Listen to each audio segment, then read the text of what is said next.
Okay, welcome. Oh, excuse me. Let's see. Almost there. There we go. Gotta mute myself over there. Alright, we're back. Welcome. Did I let everyone know? Let's double check on this. Discord check. I think I did Twitter. Where'd you go? Just send up, making sure everything's going here. But welcome. Hi, Cookie. Let's see. Yep. Okay, on Twitter check. Do I do anything else? I don't think so. I think I'm good there. Okay. It's kind of loud on my end with the music. Should I turn it down? Just kind of punch it down just a wee bit there. If you guys are getting comfy, coming on in, welcome. It's okay. Well, we're doing fine. Water's fine. Welcome, Coco. Where's it an A at the end? It's confusing. Coco. Welcome. This should be fun. We should be a little bit simpler than last time, so that should be something to look forward to. We should have some fun here. Welcome. Come on in. It's alright. How have you guys been? Let's see. I think we're good. Just checking some other techie stuff. I think we're good. I could definitely... I think the music's about to end, so I can switch over here. And, boop. Alright. Welcome. Hi, guys. And everyone else who's coming in. Hello. Good to see you. I know these are always... These bi-weekly stuff always feels like, wow, it's been a really long time. Yeah. I guess that's sort of my bad. But, you know, dealing with full-time work and actually having to go to a location is a lot of that is kind of just goes down to like how much energy I actually have to do these streams, honestly. Because I do love doing these. But yeah, just trying to do work time balance and hobby stuff and having fun, you know, and also trying to make sure that I also have time to work on my movie at the same time. As always, trying to schedule a lot as it's out, but also just trying to figure out like how much energy I have at the end of the day. Yeah, work has been slowing down to the point that on Friday my boss man was like, hey, he like texted me Thursday evening. Yeah, he texted me Thursday evening saying, yeah, don't come to work tomorrow. You don't have enough work. We don't have enough work for you tomorrow to do anything. So don't come in. And I was like, oh, okay. You know, that's fine. That's fine for me. Hi, Skyburn. I'm gonna learn how to talk in a bit. Hi. So he said, like, yeah, don't come to work tomorrow. Wasn't anything too special, you know, nothing eventually, anything like that. It was more just like, hey, you know, we really don't have enough work for you. Because I'm too good of a worker that it's like I've already caught up with enough invoices that it's like, yeah, you don't have enough stuff to actually do. That's actually due within a reasonable amount of time. And then on Friday, I get emails, you know, like Microsoft Outlook emails saying, hey, from a different boss who's actually in a different sub place, like in a different location, you know, like a franchise, like in a separate location, who doesn't know that I'm not there. But she like emailed me saying, hey, here's an invoice for you. Can you do this today? It's due by end of day. All right, thank you. So I was like, oh, I'm not here. I'll forward this to the other coworkers to say, Yeah. I mean, it was early in the morning, so it's like I could have gone in, but it's like yeah, weird conflict of like, well, I guess I could, but I don't know. It's just as easy to just, it was like a one metal thing, so I was like, oh, I could just like push this off and then someone else. It's like, oh, okay. And then the other franchise lady was like, yeah, that's okay. We'll just pass that over, and then it all worked out. Hopefully, I don't actually know what the outcome of that actually was, but if it didn't actually turn out anything too dire or anything bad, I guess it's okay. No news is good news. So, and anyway, that's what I've been. I've been freaking out about stuff like that. That's what I've been doing. Let's see. Favorite. Ooh, super favorite princess from Mario. Ooh, that is good. I think Rosalina and Daisy are kind of like being tied for me right now. I'm not sure, but I'm liking a Daisy. She's fun. I've always liked Daisy in like Mario Kart Double Dash with her "Hi, I'm Daisy" as like your default voice line. That's always fun. Yeah. So I think Daisy would like win out just a mite bit there. Thank you though. Let's actually get into this. How about now? Ah, man. I know, yeah, I mean, there's so many. Are there like other princesses? I mean, there's obviously the three main ones. Are there any? These princesses? Oh, the Sprixies? Does anyone care about those? Yeah. Let's see here. Just to quickly get back on track. I'm gonna make this Sunny puppet into a Zipp, and that's why all this is set up. So, I think I'll just kind of start by replacing her colors here, and then she should be simpler than Pip last time. Well, I'm just thinking about her hair. It's gonna be mildly, one or two pieces maybe, at least this bit. But yeah. Got some 3D references. These are models from the game, the Switch and PC game. This is from Tell Your Tale. This is official artwork, which I've never been too fond of like, what is this face supposed to represent? I don't know. How am I supposed to feel from looking at this? I don't know. Hi guys, let me get my arm. Hi. Hello cartoons, welcome. Good to see you. Favorite pony. G5. Ooh, that is tricky. I'm not sure yet. I mean, I keep waffling between like, again, it's like each new episode different like new content comes out. I think my favorite platonically, is that right? Horse Girl kind of changes over time. But I think Zipp has the most like actually like thought out and like interesting character motivation. I think the other Horse Girls are just kind of like I like social media. I'm like fun. I like crafts, and then you know, I like being happy. I like friends, and it's like, oh, okay.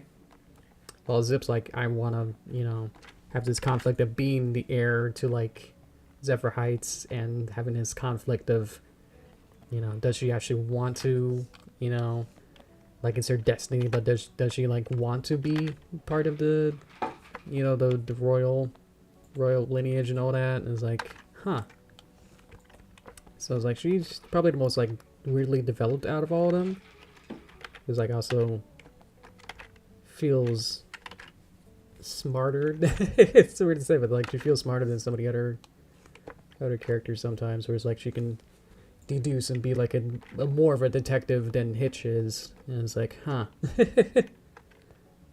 Like she really knows what's going on a lot of the time, you know, compared to like Izzy. Who's just like in the clouds.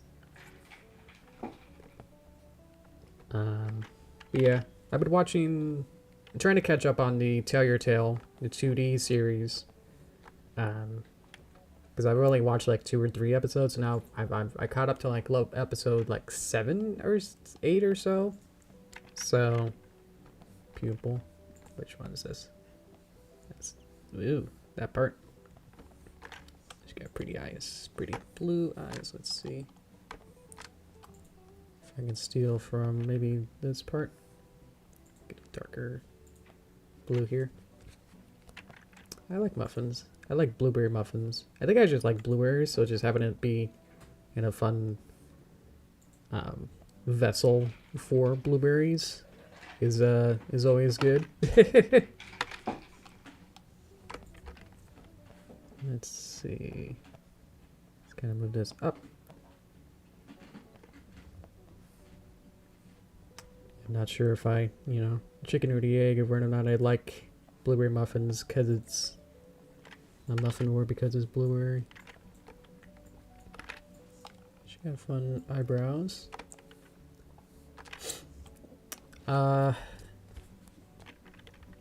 Princess LP. I mean, yeah, that'll just kind of stretch out if it's just LP. Yeah. Well, I guess now we're cross, you know, 4 and 5 now. We're definitely past the threshold for 4 now. Year film. Somewhere in between. Oop, okay. Thought the music stopped. I know a lot of people like Luna, but not actually sure why. Like Luna's, you know, like the fun goth one or whatever. Where she's like, yeah, wanna have that darker edge or anything. 2 characters, that's fine. I think Cadence is interesting. She's definitely sort of flat, I don't know, in terms of personality. I guess I base my characters whether or not they have enough depths to their, you know, if they have conflicts and like likes and dislikes, you know. I said this during like the video game stream, where it's like trying to go through each character is like, what is their, what even is this? Their motivations and personalities, do they have enough, you know, that if you make a D&D character card, can you fill it out kind of style?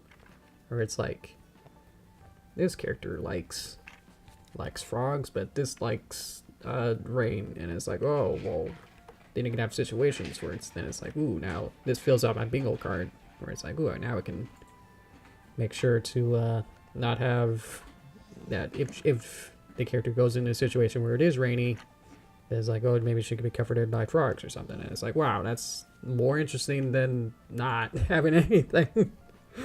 You know. But like with Sunny, is like, yeah, she likes friendship. She wants motivation is to bring harmony to everyone, but she's not as complex as Twilight, where she doesn't shown her humility side, I guess, where she's like, oh, I'm too humble, or like I'm feeling vulnerable in some scenarios, something like that, where this situation is going against like what I like, you know. This is not what I like. I'm going to have a reaction to it.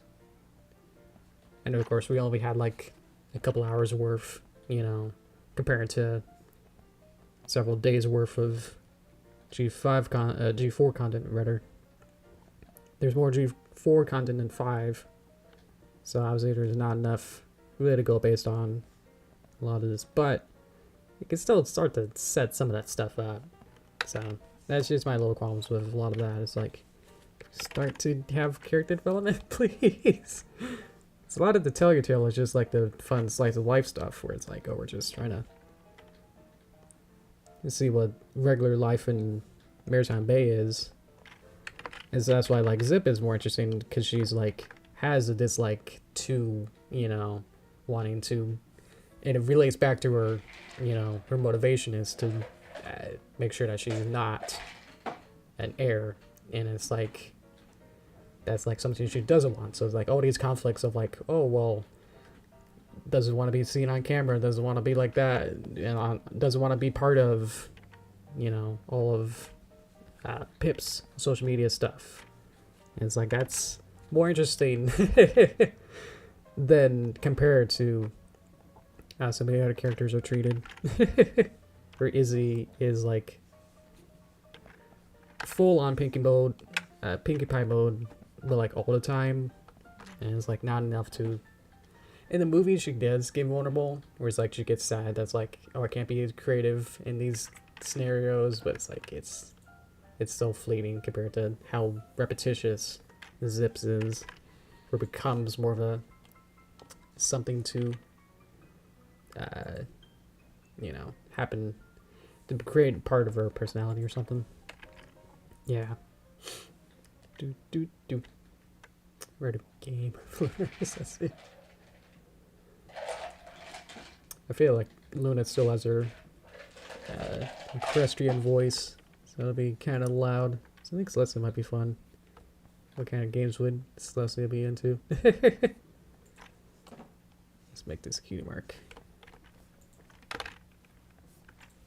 So I forgot to change all these names, so they still all say Sun for Sunny. So I'll have to go back and change all these. Let's see. I actually kind of got the same kind of colors here. These pinks and blues, about the same color. Interesting. Let's flatten this, or at least just try and get rid of these. Put them onto the same layer. Put these all onto the bottom layer. And let's sketch out. Start drawing some stuff here. How are we doing? I could just sketch this out right here.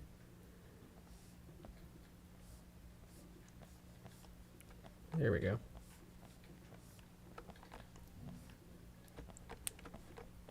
Whoop.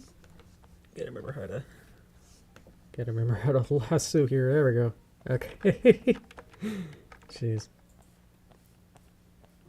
I'm just gonna block this out into literally geometric shapes here. So obviously if this isn't good, then none of it will be good. So I just gotta make sure that this fits. At least what I want, you know. Okay. And then I can add the details of being these little shapes here. It's like those how to draw books where it's like, oh, just step one is draw most of your character, and then you just fill it in, you know, and then you just erase the parts you don't need, you know.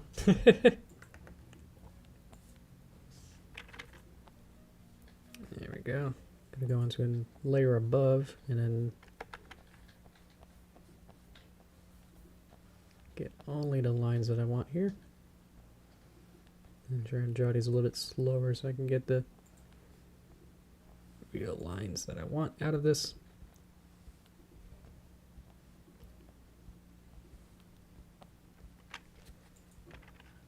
Oh, that's cool. It doesn't... Because Rainbow Dash, it's kind of like this kind of a shape where it just kind of goes through the whole shape there. It is a little bit tricky to get Rainbow Dashes. But Zips is that. That's pretty cool. Favorite villain. Well, I'll have to see what the surprise character at the end of Make Your Mark is. That's a nice cliffhanger. So I guess that'll be in chapter 2 of the Make Your Mark.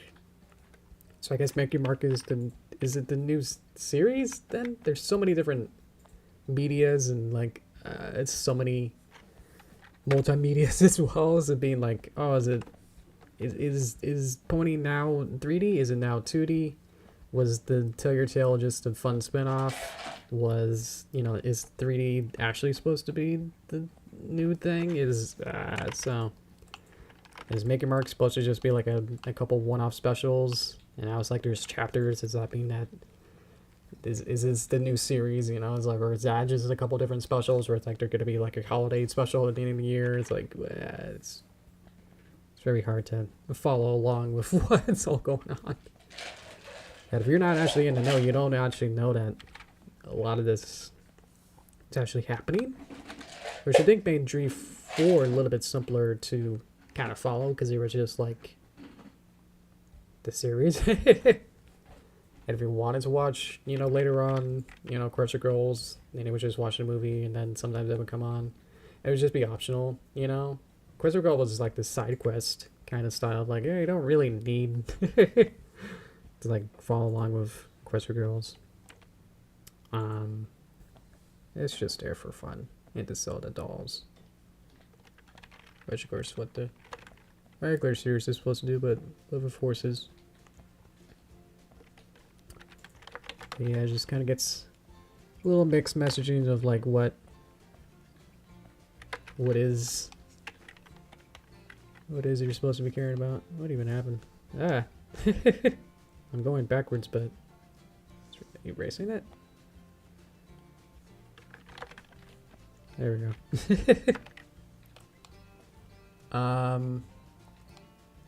Yeah, sorry I didn't answer that question quite yet, but I guess yeah, we'll have to see what that new villain is. Cause I don't know, she could be my new favorite. But I definitely think the wedding season finale of G4 was like probably my favorite arc.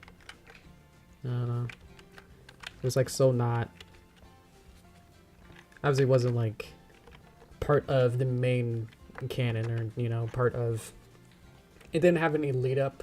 I guess was what I'm trying to say here. Is that the wedding just kind of came out of nowhere, and that was interesting. You see, my brain just kind of has to split up what even I'm trying to say in that. What am I trying to do? I'm trying to take this, and then I'm gonna recolor it. That color. Okay. But yeah, the whole chrysalis surprise was super fun.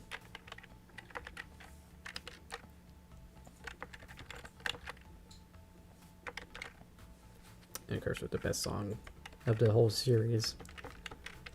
It's also fun. Songs always reminds me of Rhythm Heaven.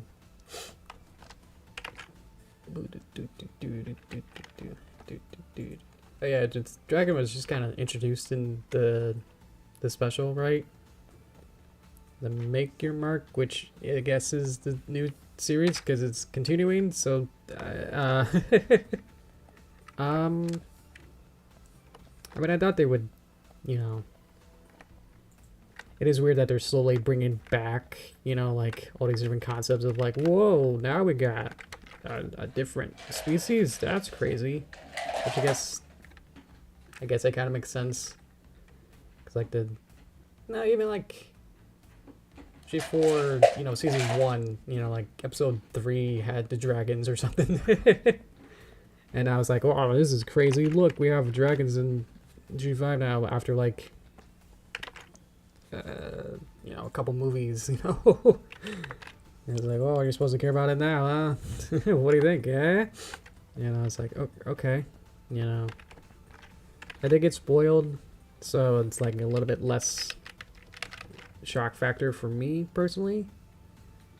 You know, because I think I saw some pictures of it, and I was like, oh, okay. So,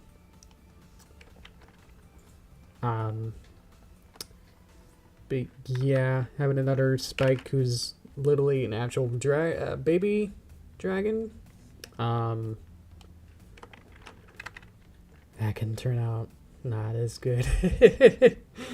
That is like a worse version of Spike, you know, where it's like, because you always like dunking on Spike for being out of character forever, for all of his episodes.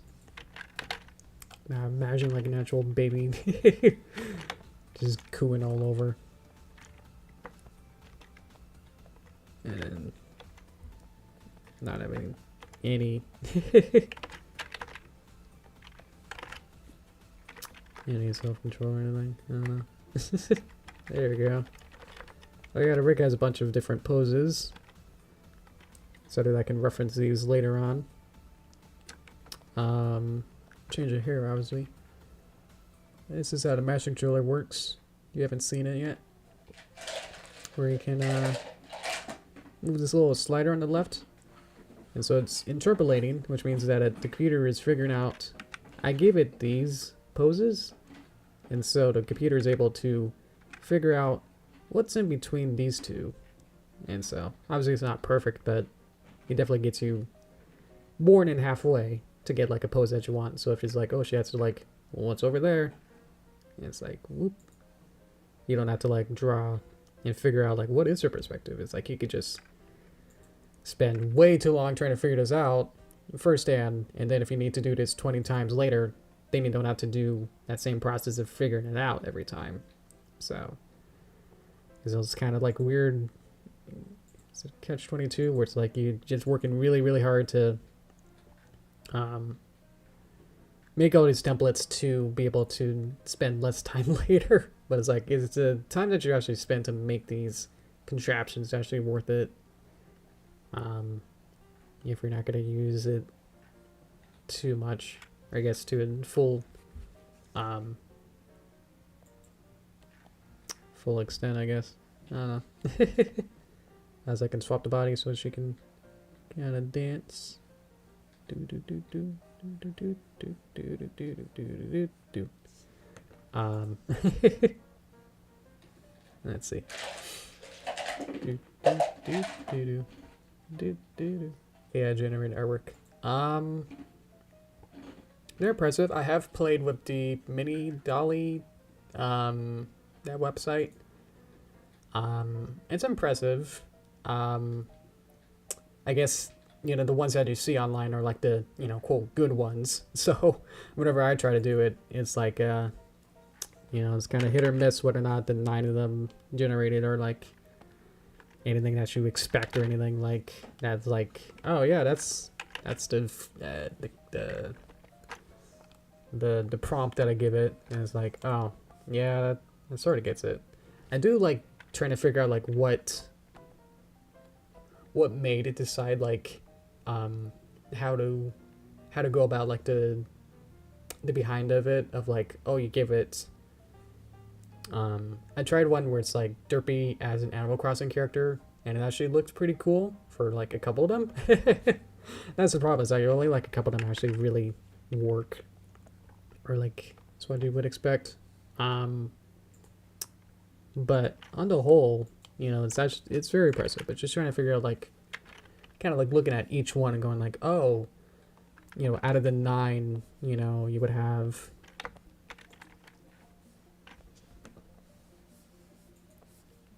3 by, that's not 3. So out of 9, it would be, if it's Derpy as an Animal Crossing, then it would be Derpy, and then more Derpy than Animal Crossing. So it would just be very more horse. But as you go along, it starts to then progress, and then this would be like a halfway mark, where it's like pretty good, you know, where it's like, oh, that's Animal Crossing, but also sort of Derpy. So it's like, oh, okay. And then this one at the very end is then the other way, on average, you know, where then it's more Animal Crossing, cute style, and then like very little, you know, of it being like, oh, I see that it just had like a very small amount of the other way. And then maybe just a little bit of some hint that it being Derpy. So it's like, as it goes across, it's like it starts to then kind of go through the gambit of like making a crossover one where it's like, oh, I'll take it from more A, and then a little bit of B to like halfway, and then by the end it's like all the way B and then a little bit of A. It's what I on average noticed for some of those. So I was like trying to figure that out. It was kind of fun. And I was like, oh look, it's kind of like something like that. Did notice that most of the pony ones kind of take like stock art. So I'm thinking that it just uses the first line result, like the first less than 5, like the first 3 top searches on Google Images, because it's like, oh, these are like literally what are on Google Images of like these of pony characters, and it's like, oh, it's just using those, which for fast, you know, sake is like, that makes sense. But it's like, yeah, that one doesn't seem to be generating like an entire new image from scratch, you know. It's like it's using those stock images as a base and then deciding like, ooh, how am I gonna make this into those different styles, you know, art styles, and like those security camera ones or like those closed circuit ones, which are really funny. But yeah, it's just kind of, obviously they'll be hit and miss no matter what, but they're getting good. They're just not, definitely that one's not as perfect yet. Still trying to struggle through it all. Something like that. It needs to be pushed back a little bit smaller. I'll get my perspective mesh tool. See that I can just kind of pull these points and just kind of move them around easy.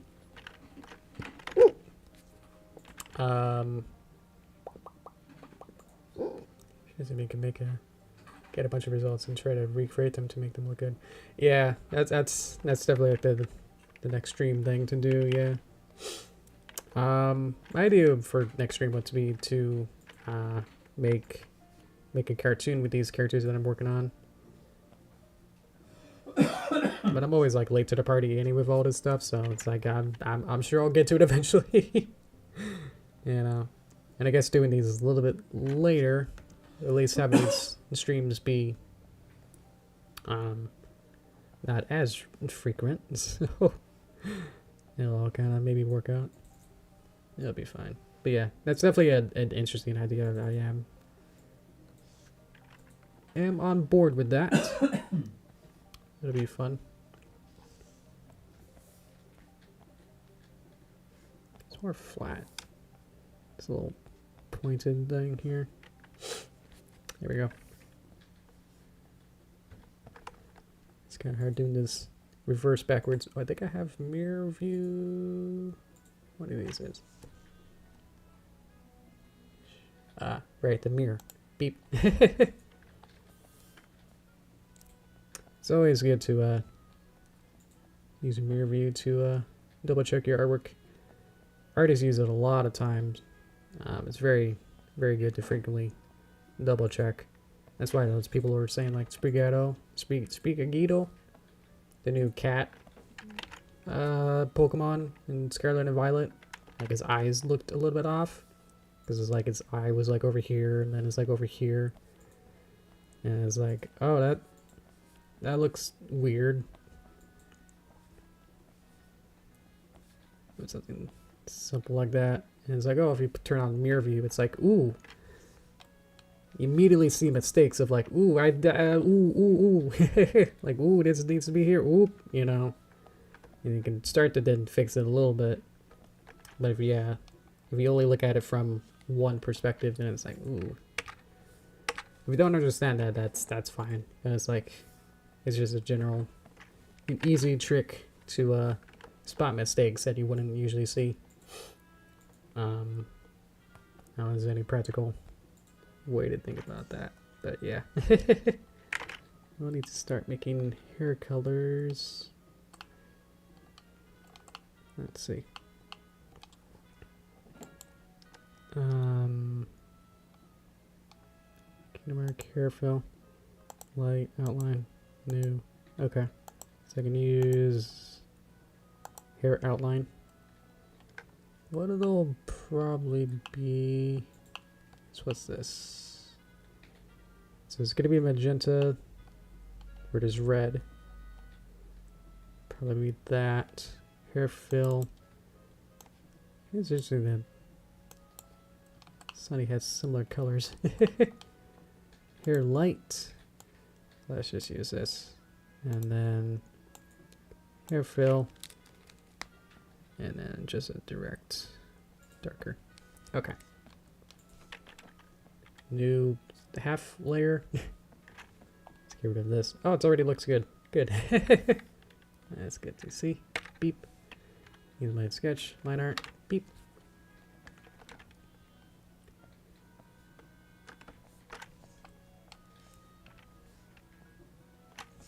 It just looks like it got disconnected there.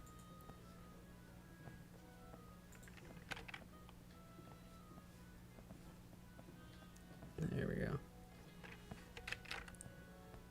Yeah, I've been, yesterday I, because I had that day off, I was able to work on a whole different gambit of projects. I worked on, a little loud for me. I worked on the, actually the Derpy VTuber. So I added some hair physics. I had them like a long time ago, but they got a little bit, they got disabled a long time ago, and then I was like just too scared to figure it out, or just trying to make sure that it actually worked again. And I forgot how to make it work, and I was just too scared. It's like I'm gonna mess something else up if I try to figure this out. So worked on that. A lot of other small details with the V2 Derpy. Now she's looking much better now. Added small little details like this. I added some extra frames for when you do whoop.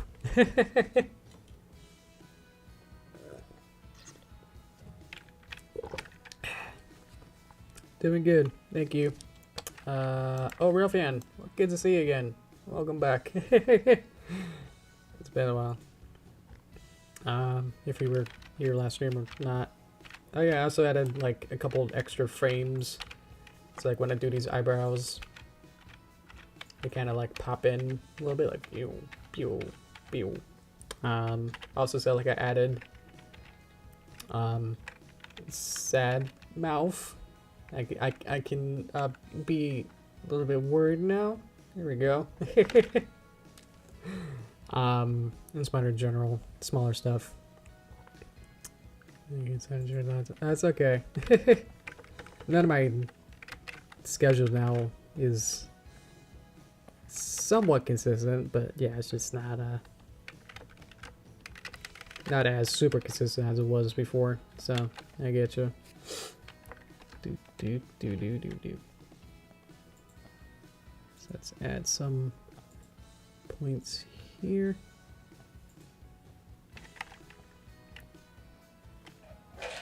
Actually, does it touch?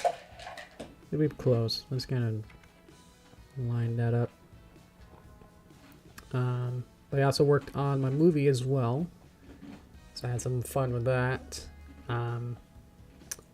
Got the good chunk of the storyboards ready for that. That's like I've started to then work on real concept art for backgrounds and starting to 3D model one of the backgrounds. And one of the backgrounds I've been actually, I kind of actually showed off in a much earlier stream, like in 2018 probably. Where I was trying to make my first 3D background. I was like just trying to test to see like, can I make 3D backgrounds in the first place? Like, should I, it's way back when I was like I wasn't good at Blender, or at least just not comfortable with it at all. That I was like, maybe, let me make some fail safes just to make sure, if this 3D stuff doesn't work out, can I, let me just make sure before I spend investing, making sure that, going to make sure, it's like, ooh, I'm gonna feel confident with like, ooh, my abilities to make sure, it's like, ooh, I can do 3D, yeah, why not? Meanwhile, I'm like totally not confident in my 3D abilities back then to actually make it. But that was a good exploration. Learned a lot of stuff that I made it in After Effects. Try to do 3D because I was like, I don't want to learn, you know, Blender or like any kind of 3ds Max or anything. And I was like, well, let me just, you know, I came off of, in college I had an After Effects class, and I was like, you can do, you know, full 3D modeling with After Effects. Yo, let me try and just use that knowledge. You know, I was like, ooh, this is gonna be fun. Yeah, I can totally do this. Ha ha ha. And I tried it, and it was like the worst thing I've done. Worst thing I've done in a while. Where it's like, oh, yeah, this isn't gonna work, is it?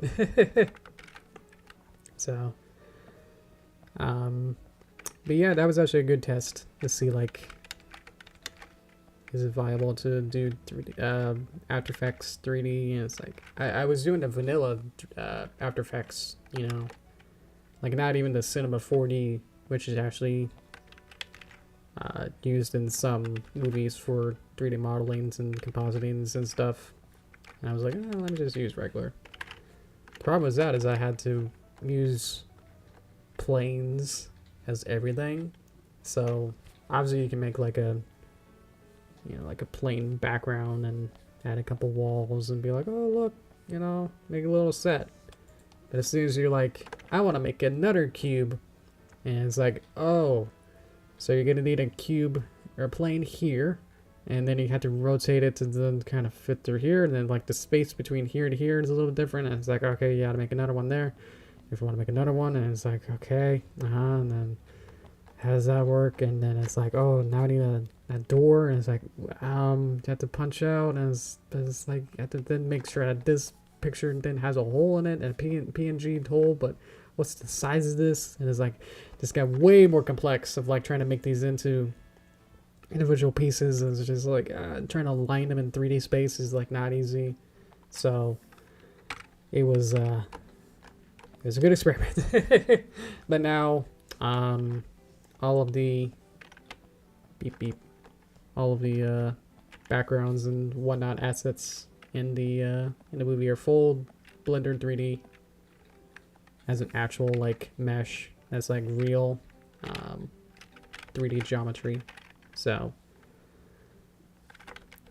I'm not, you know, it's sad that I feel like I didn't waste time, you know, too much, because I would have been wasting even more time trying to make it work with the After Effects style. So yeah. Do do do do do do do do do do do do do do do do do.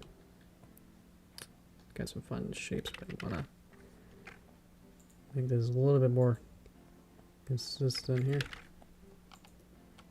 It's like a candy. Do do do do do do do do do. Oh, I'm really happy for some reason. There we go. Hi, demo. Not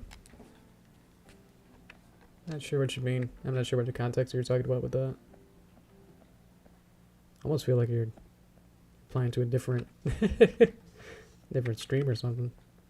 I'm gonna get rid of trying to get rid of just the outlines for these.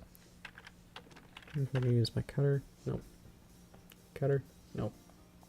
Just trying to click on the outline here.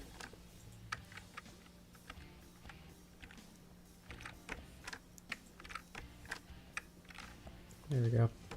It looks a little bit cleaner and closer in style to how this works. Actually, this does have an outline. Looks like a different color there. It's hard to tell what it actually does, but it's like a really thin and weird one. I'm not sure. You can always add it back in later, it's fine. Will be a little tricky. Yeah, whatever. Okay, how are we doing? Got colors, we got cutie mark, we got tail. Let's work on, I guess we could do the wing. Let me get rid of her hair, actually. think your hair is its own composite, so I can hide these composites, and now she'd be bald. And let's change the eyebrows to be a different color here.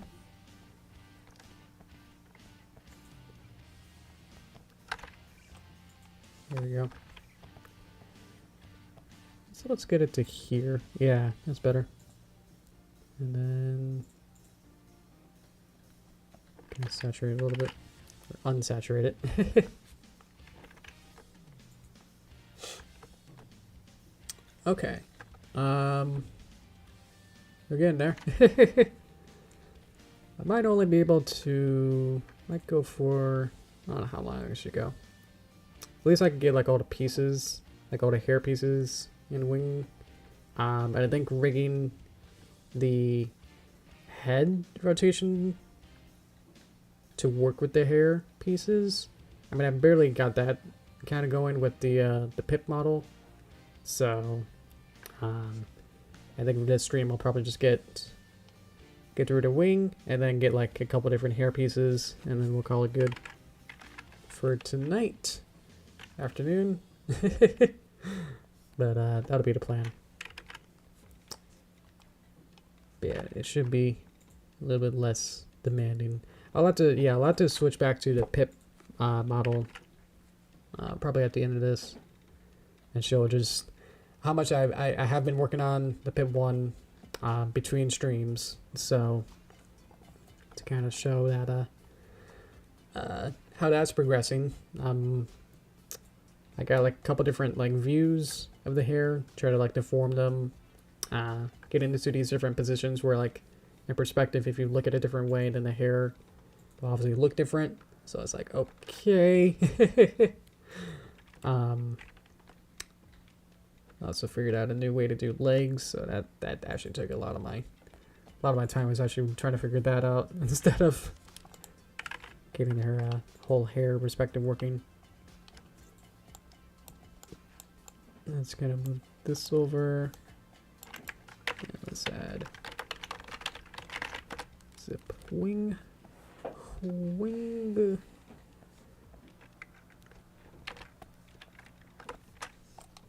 Rigging this up.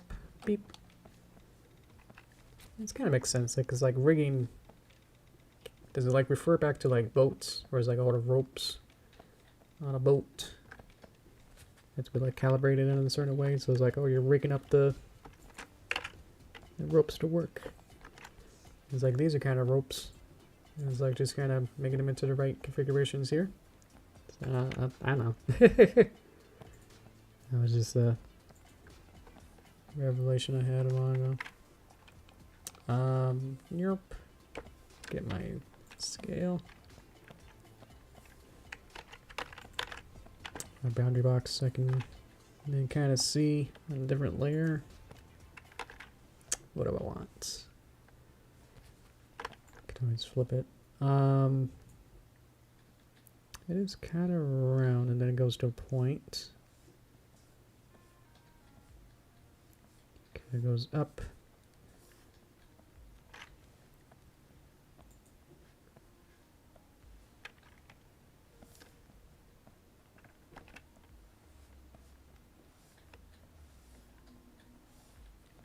Okay. Trying to remember how I did. How did I do Pips? I think it was just Pips was just kind of. Oh yeah, she has more fluffy wings. It was more like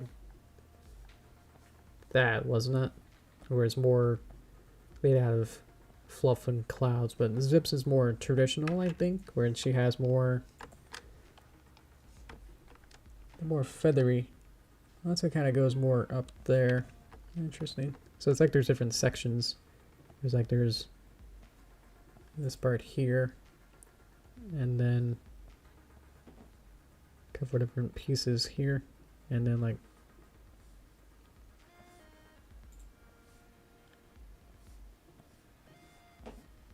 another section here.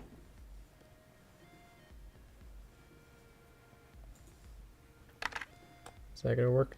Yeah, it's flipped. That's fine.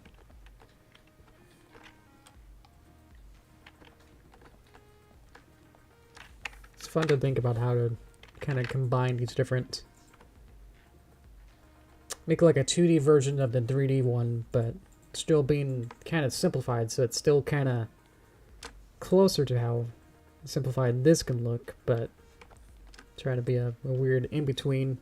So I was like, I'm having to make a lot of interesting decisions of this.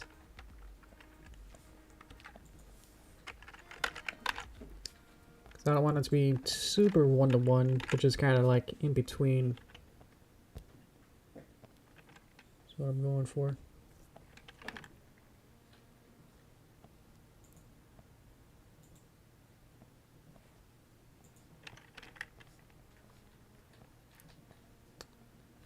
I also should probably ask,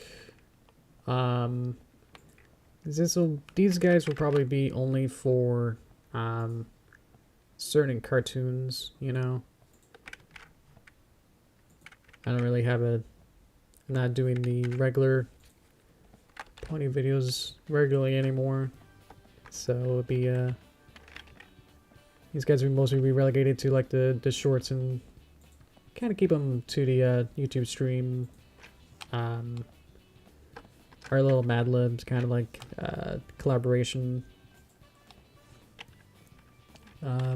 animations, like we had with the Sunny and Izzy, where it's like the Rock, where we had a bunch of different memes on it. So I'm thinking of doing another one of those, but by now having a whole bunch of different, by doing a whole cast, I'm thinking that we'll have a little bit more options for you guys, so then we do polls, hopefully in the future, to figure out like which character you would like to see for the animation. It won't be as limited as the first one, where it was just like, hey, let's make a cartoon and it has to be the Sunny and Izzy, you know. So that's what I'm hoping, is that by spending the time to make all these, then even if we don't use them in the next one and in the next cartoon, we'll at least still have them for another future one after that, you know. So, and limiting it to like a certain amount of characters is just good for my sanity, because having like 10 different characters in a cartoon does kind of get unwieldy. It just gets... Because animating just one character, you guys know that takes a bit of effort. So, just kind of saying like, oh, let's just have like 2 or 3, you know, it's probably the max, you know. Because you guys don't want to get bored and like watch, you know, having to wade through like several... almost said like several hundred streams, and it won't be that bad, but like several months worth of streams to make like one cartoon if you guys want too many characters. I hope that doesn't sound too weird, but it's like it does like take like considerable amount of effort to like make sure that each character in each shot is like good, you know.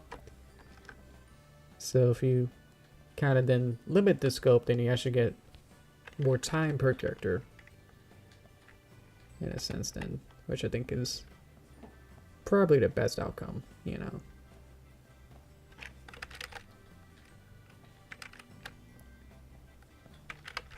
Sorry to divide it up. And so it's all leading into, should we if we get this one, then we'll have the 4 main girls. And then, question is, would you guys like to see Hitch and Sprouts as puppets as well? Because it will be a different gender, so it's like I have to then, you know, configure this face, configure the faces into what a male face would kind of be. Which would be take some time to figure that out. I know. Don't care for them. Okay. Yeah, I was thinking of doing like a poll or something, but maybe once we start doing like the actual, probably next time or something. Because I was thinking like next time we'll do a stream where we start doing the, wrong there, doing the Mad Libs. That we guys can choose which characters and then scenarios and stuff, and then we'll animate that. But we might have to delay that stream if we want the male characters of Sprout and Hitch. Which, yeah, if you guys aren't too interested in them, then that makes that easy. I want to flip it, but I don't remember. Transform, flip horizontal, beep. Okay, there we go. I was like, where's that menu?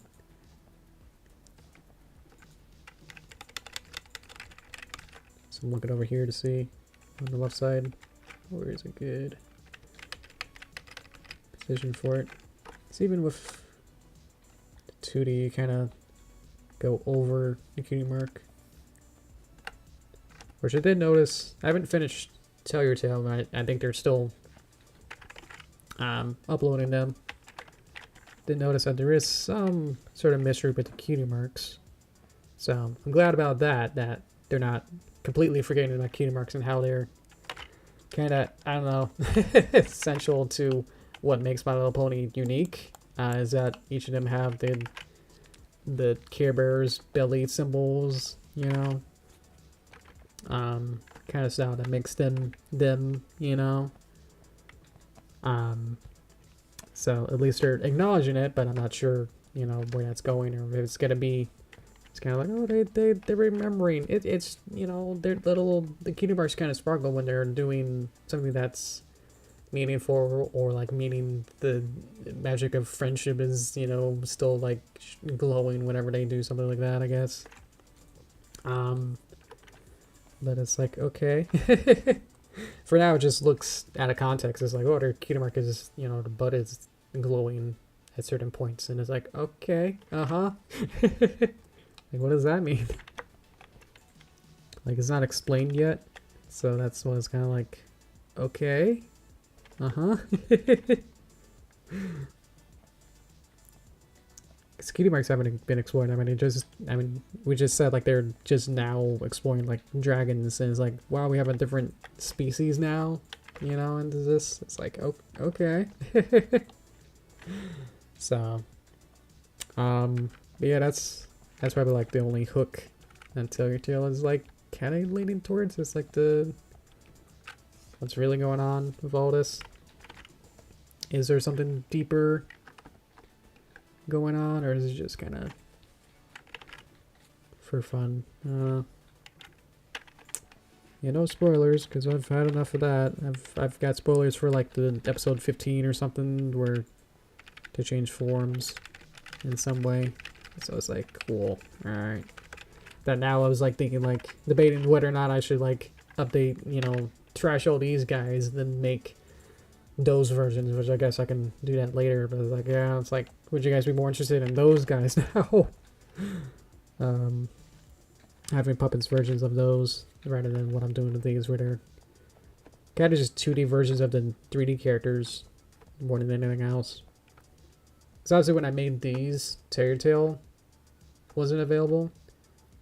I guess if I waited, I probably would have made puppets closer to how these are designed. But I'm already too far into this now.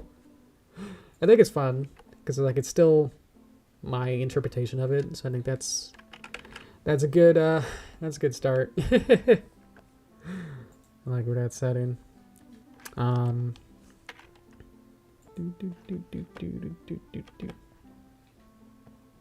Oops, gotta get the line there. See, gotta click on the right one. Let's get another color so I can do this. Beep. See how this line, this blue line, is going over on top of this gray line. So what I want to do is use one of my facey buttons up here. That'll just kind of shimmy it down a layer. So that'll work. Okay. I think that's good. I can always adjust it later, but for now, that's a placeholder. Because this is all rigged up now, I think if I didn't shimmy this around, they now are connected. Good. We go even higher. You can move the whole thing. Excuse me. Yeah, let me get some more water. And I can have you guys watch this on loop. Boop.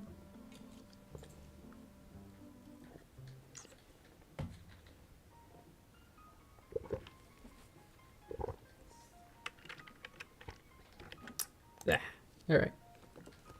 Let's go back. I see that the wings need their own placement here.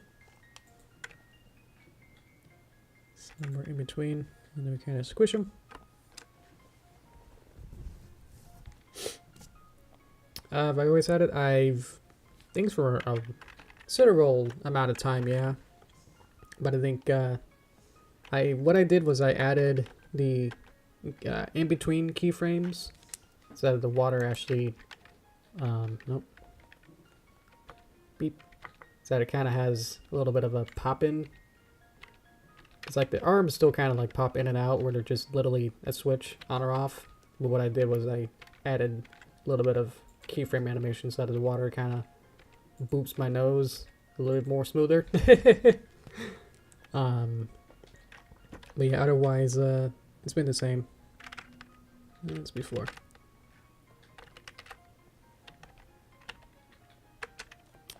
Let me get a horizontal line there so I can see.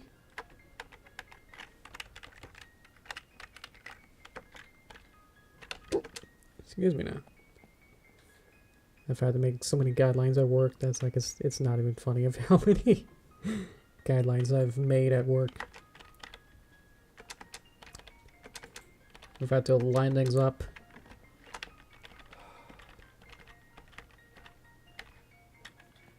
Let's fix this page now. This frame. Beep. Just gonna copy it. There we go. Now there's only one, but it's because of a perspective, you don't really maybe not be able to see it too much, but I can definitely add it in. Just kind of like looking at it. Like, you seeing this? Look at that. Yeah. You get to fix the rest of me? Alrighty. Okay. Actually I do want this frame here, as I'll add the hair on the front view. Then it's a little bit easier to then distort it around in space. Because if you do it like one way, like if you drew it at this angle, then to like make it fit with this one and over here is like a little bit more complicated. Just like deformer wise and complexity wise. So I feel like having a neutral at the center makes sense, and then yeah, move that around. So we got is actually this whole box is the hair that was Sunny's. So let's just unpop these there, and we'll just kind of bring that down. These are all connected, but they all go to the same one, so it's not actually important that there. Maybe there's a mode to cut these. Cable cutter. Beep. It's a little plier. That's the one cable mode. Beep. There you go. Okay, cool.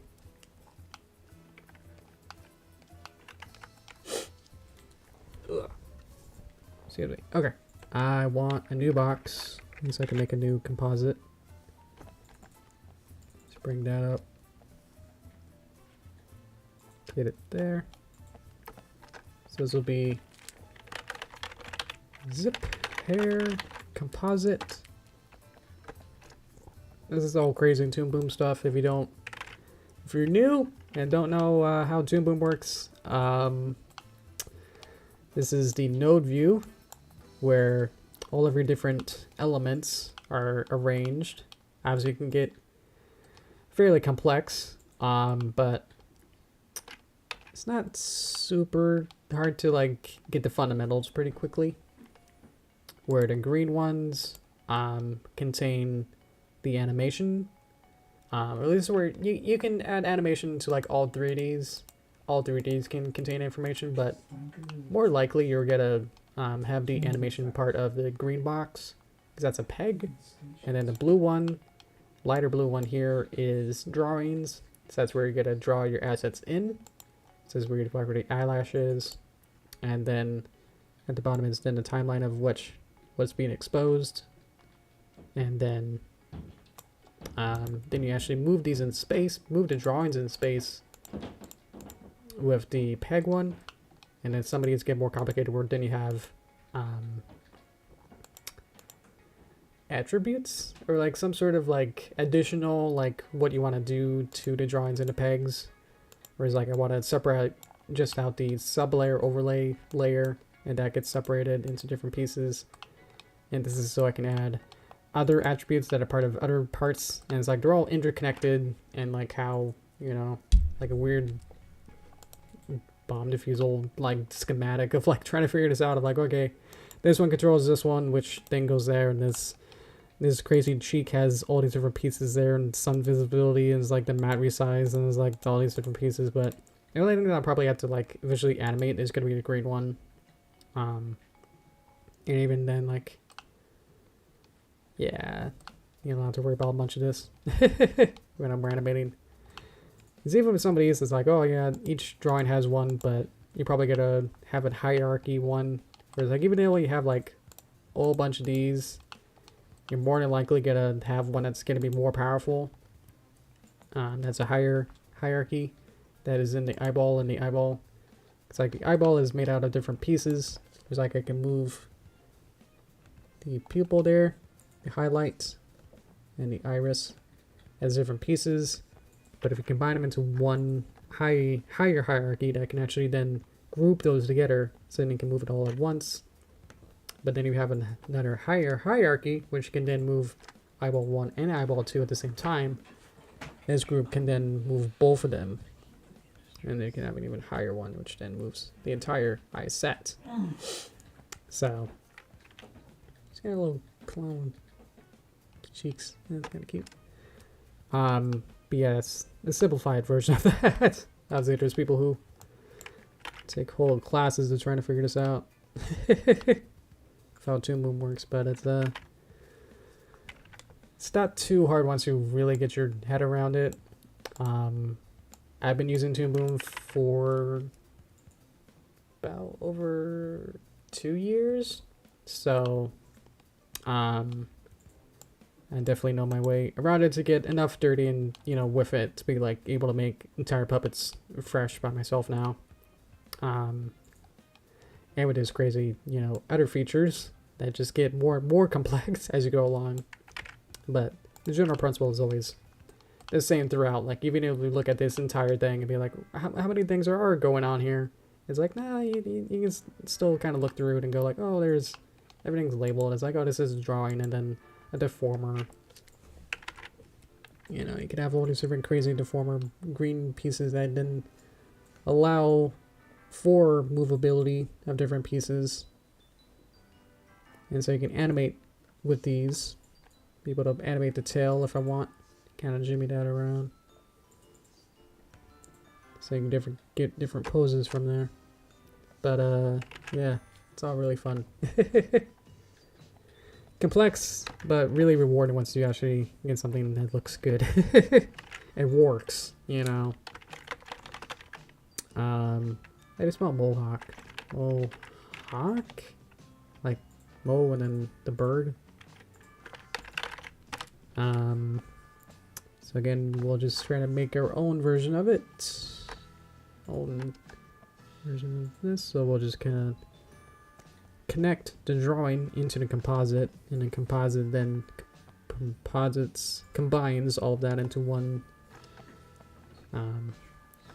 element there, so it can actually be rendered if this was not connected to any, if the drawing here was not connected to a composite, it would not actually render, which means it wouldn't be actually visible. So you do have to connect it to at least one. It's connected to a composite that does connect all the way back out onto like the main composite here, which is the most important piece there, because that's actually what's gonna render everything. Love that. Let's go insert backdrop, just for fun. Backdrops are just for organizing, they don't do anything. Let's see. So we got the front view, Mohawk main. This is where it gets multi-panel. What do I want?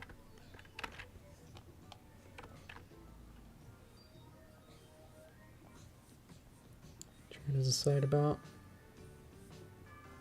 just about how tall do I want this to be and how many pieces. And what I can do is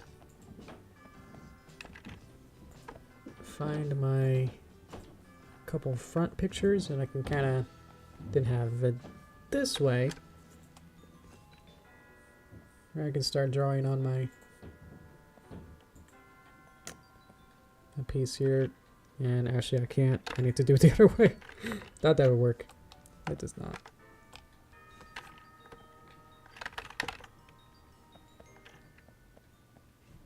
There you go. Okay. There we go. That for sure that would work. Oh well.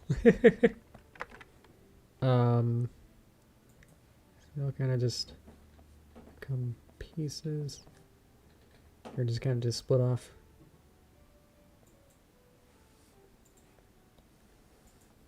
So what I'm thinking while I'm drawing this out is that I'm sketching this out, you know, is thinking how many pieces I actually want this to be, or just how complicated I want this to be, and thinking that maybe to get somebody's, to get from here to here, what would you need? You would need, it is a little weird that I probably should flip this. She is looking the opposite way. There you go. So you can have like maybe like one piece here, and then maybe have another, you know, piece that's different. So this could be one, and then you have another piece that's this. And you can always subdivide that into different pieces. Probably just keep this be one or so. Maybe that can be hidden between there, and that can then expand. So I guess it'd be like two pieces there.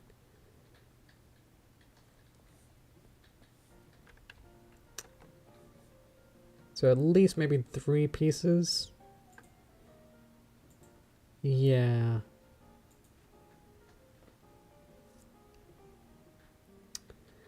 And that you could also trying to divide it up, and so you could probably have the blue piece be its own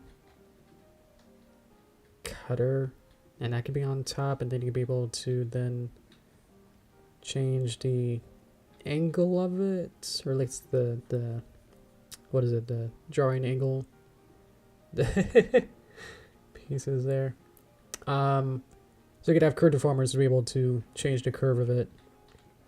So you might only have like this piece, which is this one in the middle, but then it would only be pink, and then you would have another piece that's blue, and then 2 side ones. And then that might work. The cartoon, they just kind of cheat and have this flat whatever piece, and then with 2D, it looks like they're using a different drawing. But the way that I have to do it to make it have the head work, to have the head rotate around like this, means that it looks better if you use the same drawings. So I'm trying to be economical with that. The only way I'm thinking about figuring this out,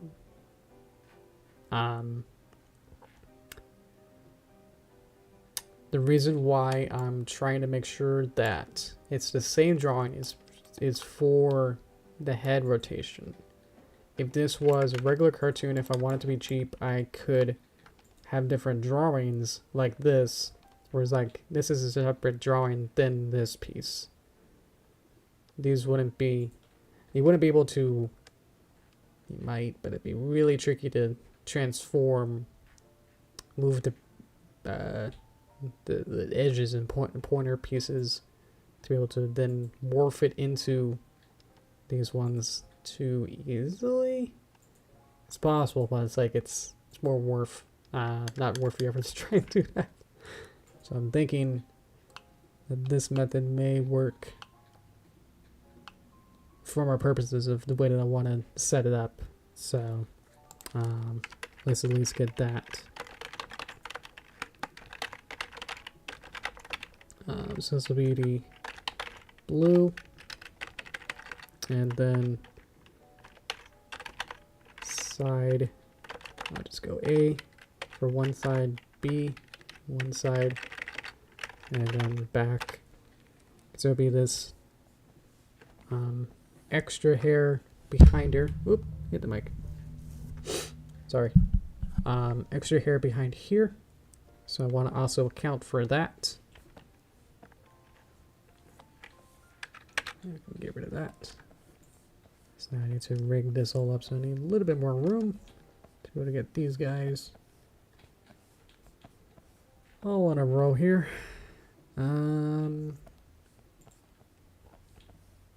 B, A, and then blue. I said this would be easier, and it's like this actually, if this is it, this would actually be easier than the Pip one. Because I want to show the Pip one later. Remind me, because I'm sure I'll probably forget. Like at toaster time, I'll show you my progress on Pip. Because it's not done, so there's still more. Even though I did a whole bunch of work to get her hair, and her headband adds a lot more complexity than you think. Actually, let's do this first. So each drawing gets a peg.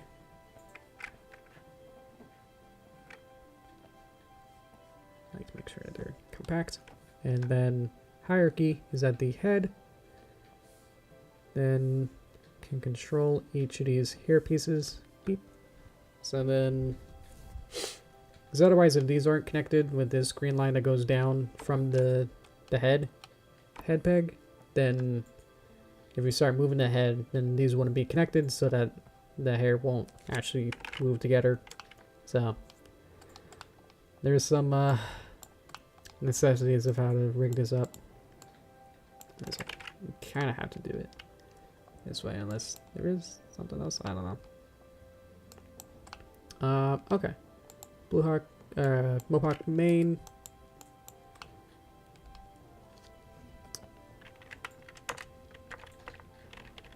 I think your ear kind of exploded, so let's see which ear it is. Ah, it says this is an example of this where the ear is not following correctly with her head, and that's because we lost the connection from the hair to her ear. And so if you put that back in, and it fits again. It's like the positional tracking between these two elements. And so if you can disconnect them in any way, then they lose sight of each other. Okay. Okay. Let's see where the drawing pivot is. Could just move this over to where I want. And then have a peg for this at the bottom. Okay. So that'll be good. Okay, so now I can start drawing this out. excuse me, to be in between these style. I remember like with Pip, it was like just like trying to figure out like what can work with some of this stuff. I'm just trying to make sure that it's like, okay, so to make this work, I would need like 5 different layers here, and then the olive is in its own thing. I even split up the olive to be like, the olive is just like a circle on the headband, and then there's like this, and then I also had like this highlight here. What I did was I wanted to move it around, so like I made it its own separate piece, and then it needed a deformer, and so I was able to then be able to like move that around, and then also added like deformers to like the entire olive itself, so then I can move that around. And so it's just like that's one piece, and it's like Two-Face hair. She does have the fun hair. Because I think what happened is that in the early designs of G5, like the early concept art, the concept artist didn't really have an exact idea of what each character, like who they actually were, so just had to like make, you know, like Sunny was like this, you know, like the adventurer, like, you know, she's got the personalities, but it's like didn't really get the full-on like character yet.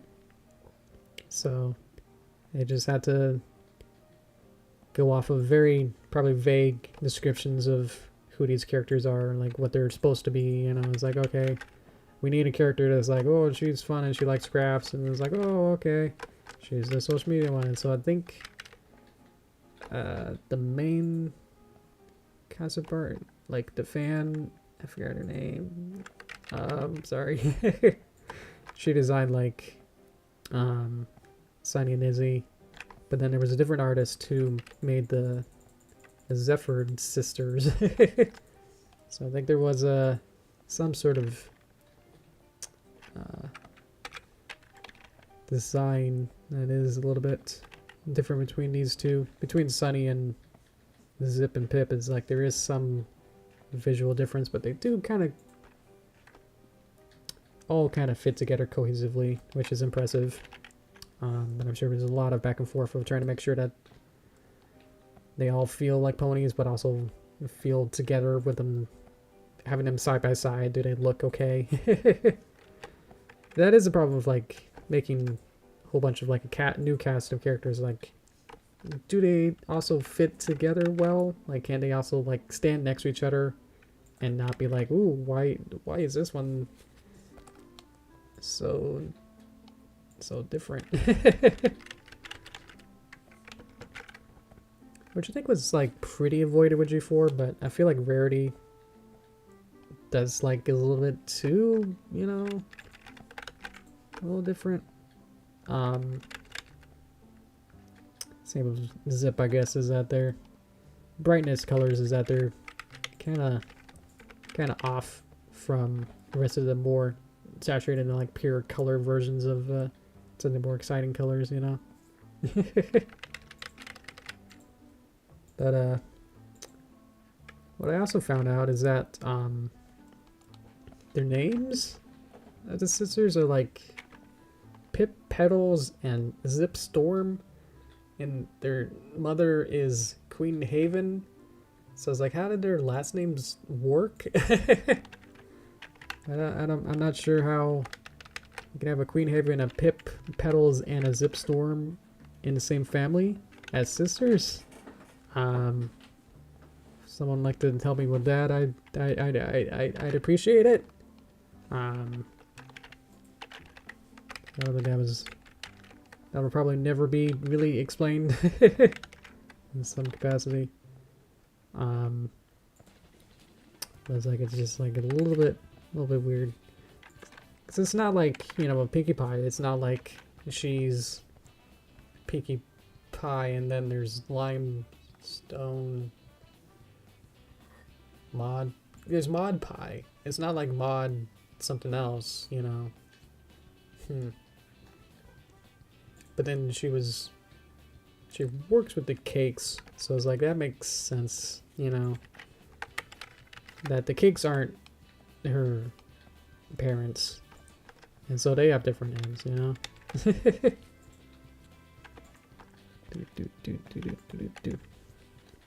There we go. Get this perspective tool again.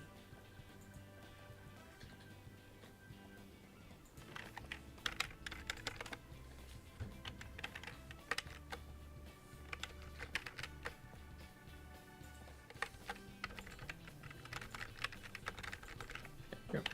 Okay. Whatever this mess is. Beep. There we go.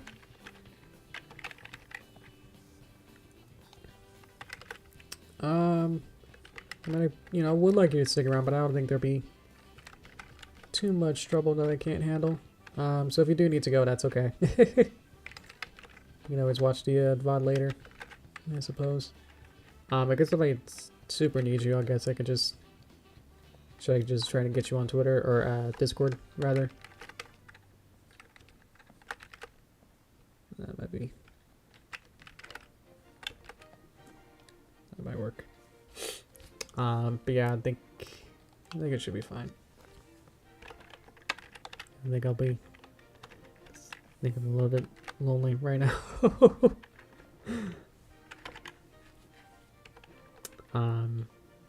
There we go.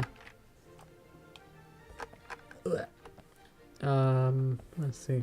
Let's get the blue here. So it's be its own piece here. Let's see how this works. It's pretty much just a stripe. Okay. Yeah, it's totally okay. No worries. Thank you though. I appreciate it.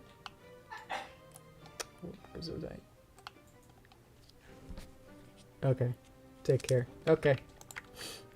Thank you. Alright. See ya. Alright. Thank you.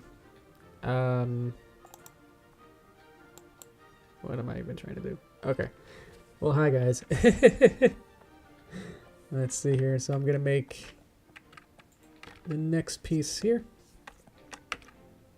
If I can even select the right piece of what I want. There we go. Wanted to get the outline out of there.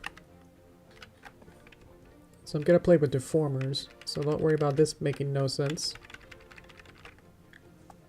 Because it doesn't. I'm going to have to make a couple cutters. I'm going to have to explode this. If I can find where even this is. Okay, cool.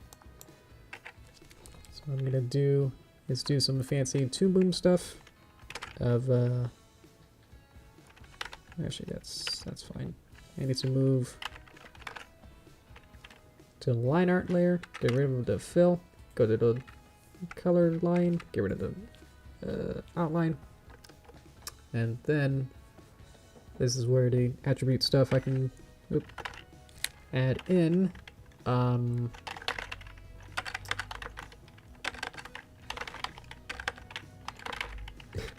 almost got it. There we go. Color art. Whoop. One of these. There we go. Separate the color art and get a mask. Let's see if this works. Yeah, that almost worked. Let's get the line art on top, maybe. Nope. So that's being cut. Let's get the line art. Line art needs to be on top. Color art also needs to be there, but below. There we go. That's not complicated. So we split up this into the fill color and the line art. So the line art gets on top. And then the color art, which is this piece, is being cut by a reverse cut of the blue piece here. And so that gets a little bit below there. I really can't explain this too cohesively. But anyway, I just kind of fiddle around with it until it kind of actually works, honestly. There we go. Okay. And then also in this we're going to make... Well, let's do the deformers later. Let's just try and get all drawings first here. So I want to add a piece that'll kind of be like, once it's kind of rotated, it'll kind of fill in the gap. Because with this, it's probably not gonna. So let's add.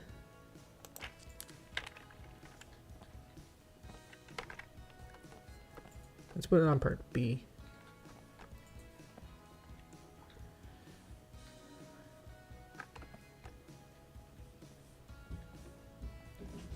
So be this kind of like extra piece here.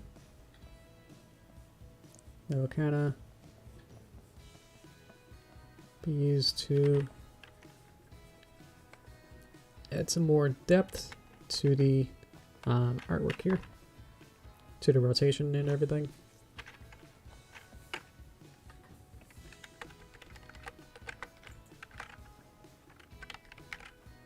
And so it'll be kind of short at this perspective, but at a left or right angle, it'll then be, this will be moved, the larger piece will be moved over, and then this piece will then be larger and fill up more of the gaps. That's the working theory there. Yeah, the way that I made the pip one, I did have to redo how her main worked. So there was some revisions of that. So yeah, don't feel afraid to like trash everything and just kind of restart. But only really do that once you have, you know, good confidence that's like, yeah, you'll do better next time. Because otherwise you'll just be redoing the same mistakes over and over and out. Be more frustrated that it's like it's not working, you know. So take some time between each revision, you know. Clear your head and make sure that, you know, you really understand. It's like, yeah, this is not working because, you know, and then come back to it and be like, okay, let's try that as a new option, you know. That's like, this will work because I know that deformers work better this way now. I've looked into it more and I'm like, okay.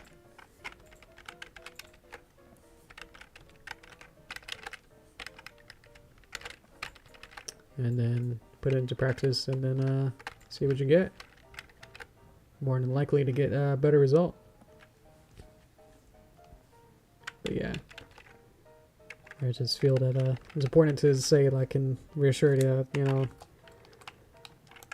grinding your head against something that doesn't work and then continuously just keep working on it without any breaks is obviously not healthy for one, but also you're gonna more likely to just do it wrong again the second time, or how many times you're gonna do it, you know.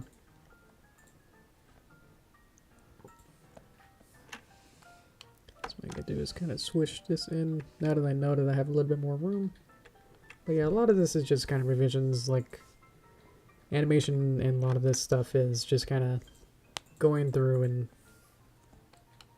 deciding like where things can be adjusted, and I have to figure out which, that button actually it's gonna do operation that I want.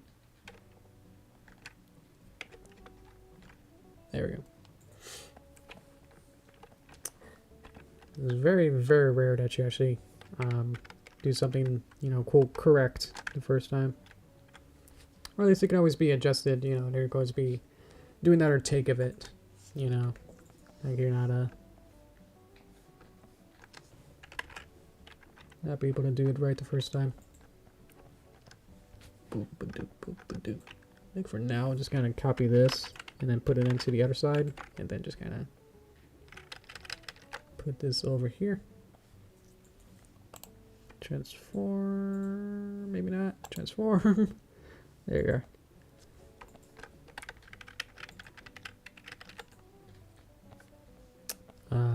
So this needs to be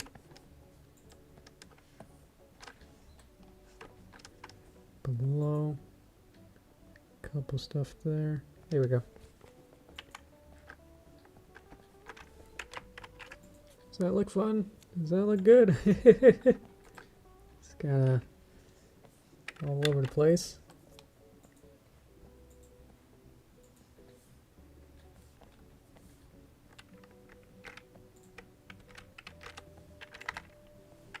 Yeah. And then we'll adjust everything as we go as well. Yeah, let's draw this one. Why not? So her hair kind of continues, and then it becomes that kind of a shape. So once we get into the 3/4 profile, we'll add some hair that'll kind of go around and be like a point there.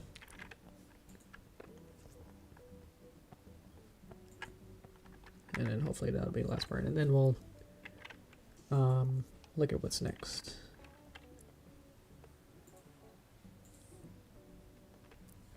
So it should be behind your ear. So what I'm going to do is just kind of play with Zipp, push it back a bit. Okay. Let's see. Higher thing there. It's not a repetition, but I think it's it'll be worth it. Oop. What's going on?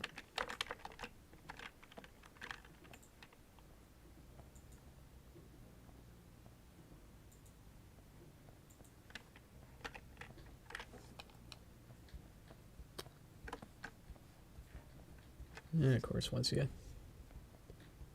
really understand it, you can, I mean, obviously I'm doing this just about as fast as I can do this, you know, within like, you know, reason. I'm not sure if actually I can do this any really faster, so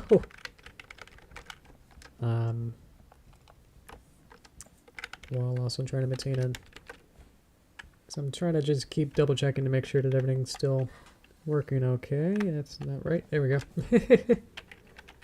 She's the wrong color there. That's fine. There we go.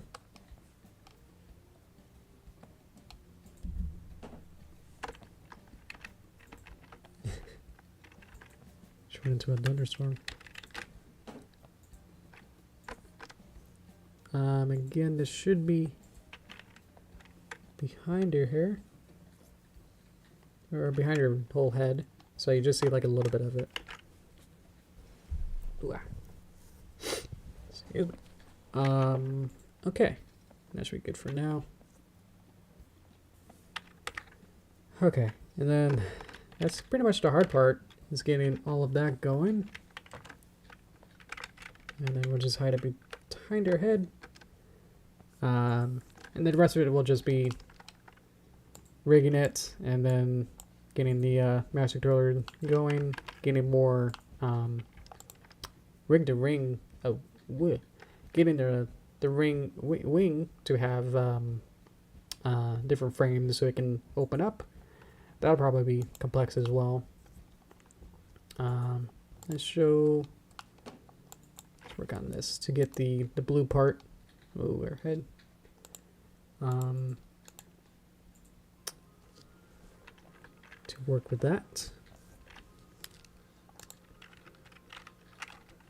Oop, oop, oop, oop, oop, oop. Found it. Yeah. Welcome. So I'm gonna do select these. So I'm gonna isolate it, hopefully, to just see this. No? Okay then. Probably because it's masked. What if I unselect it and then try to... There we go. So I went into curve deformer.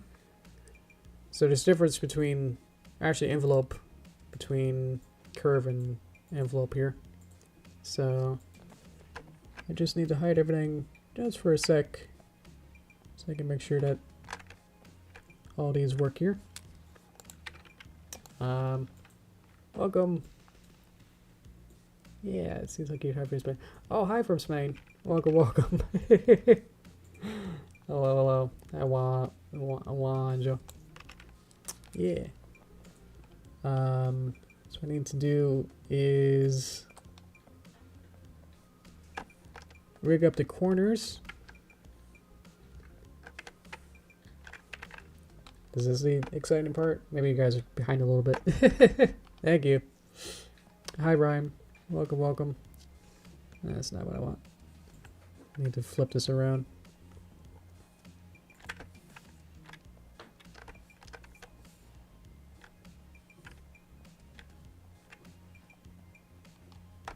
Okay. There we go. Ugh, ugh, ugh, ugh, ugh.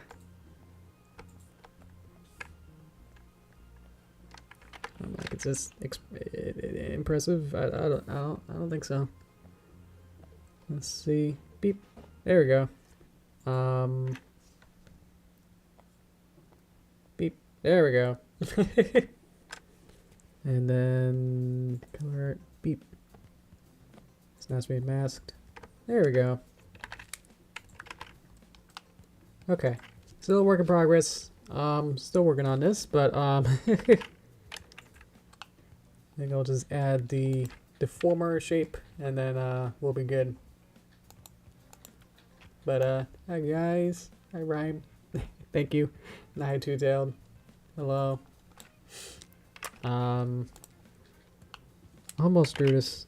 I'm just getting all the assets in, and then I mean this is nothing. I mean look at the this is Sunny's version of her hair. It's just a lot of pieces, but it is basically the same structure. For a lot of this you can kind of see the repetition. That is green, the former, and then a blue. So it's not too much different throughout as this is all structured too.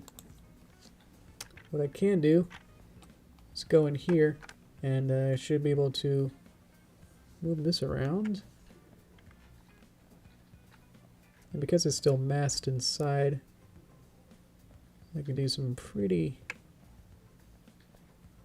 freaky stuff and not have to worry about whether or not it's actually gonna look good or not.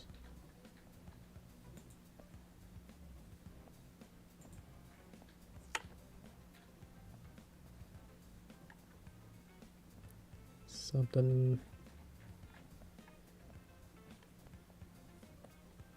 like that. Sure, let's go with that. Can always adjust it later. And it's pretty much on the fly to be able to adjust this as well. So there we go.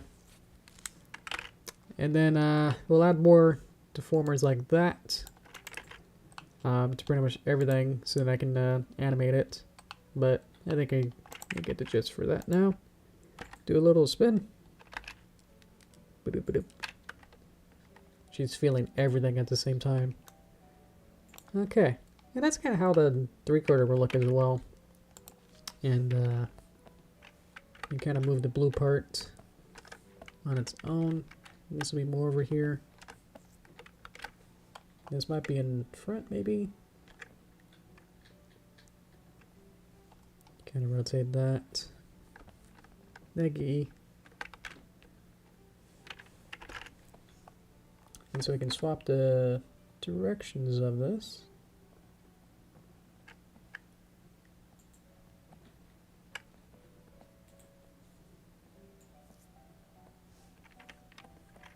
So you get something like that.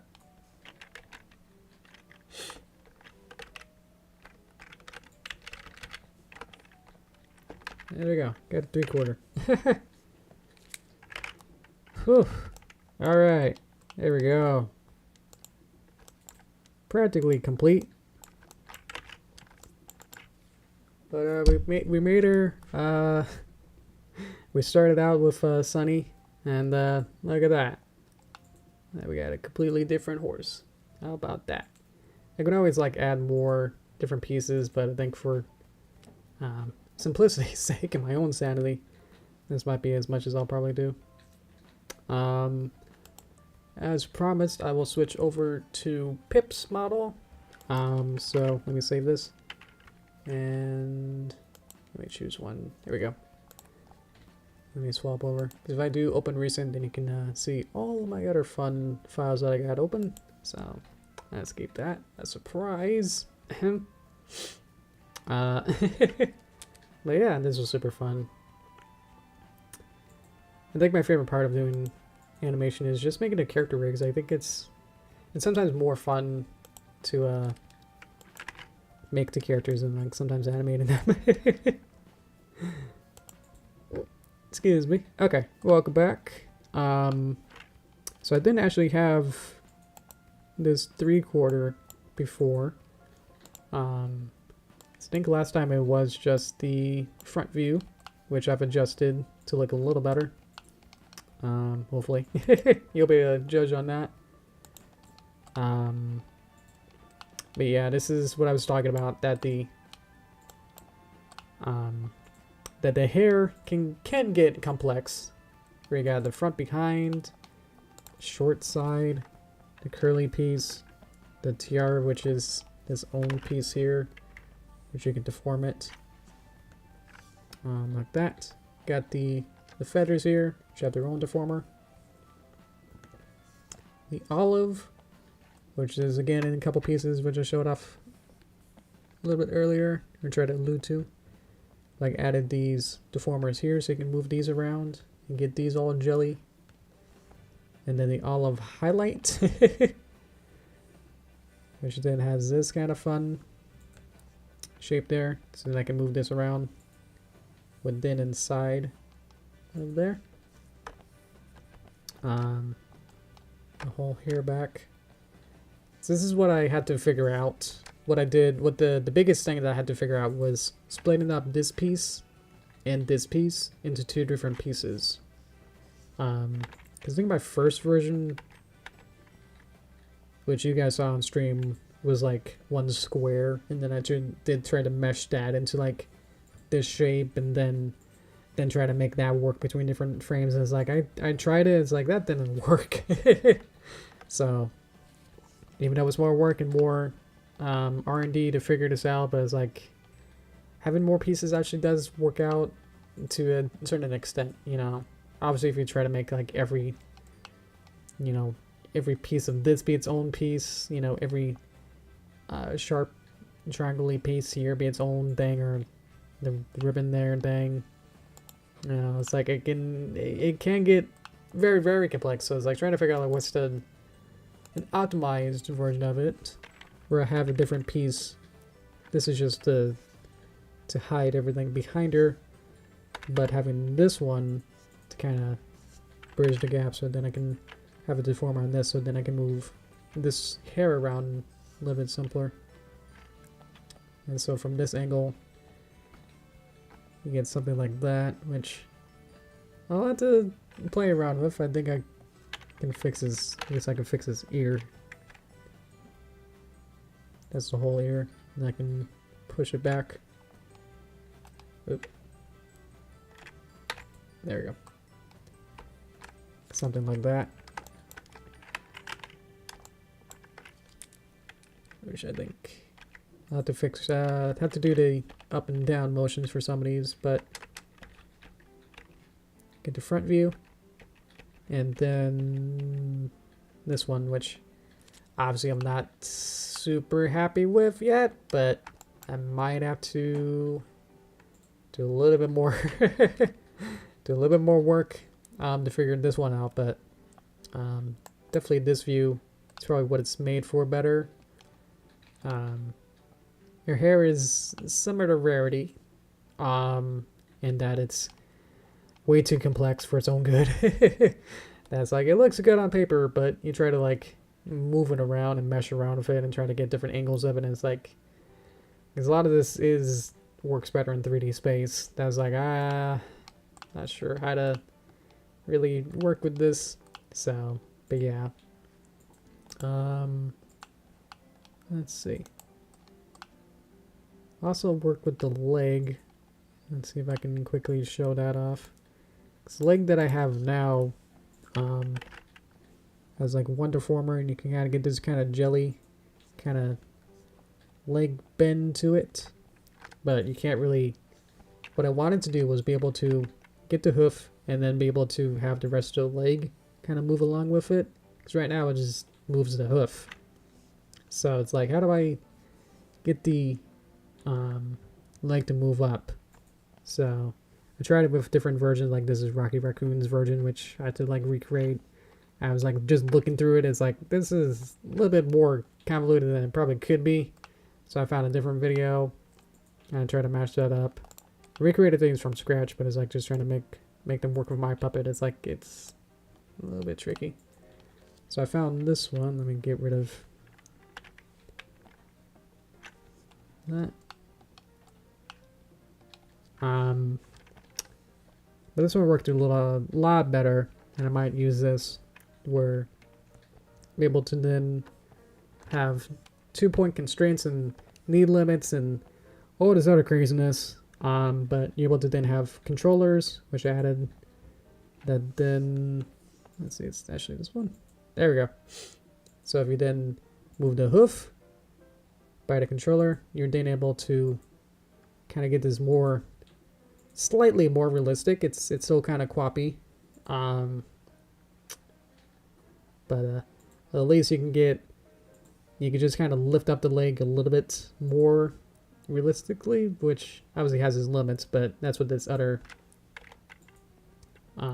controller here is for, and so you can get those a little bit more control on what you want.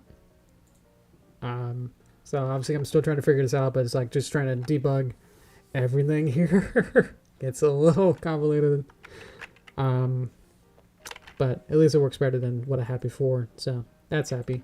I think I added some, is there any animation? Thought I animated it. Oh, there it is. It just happens to be over here now.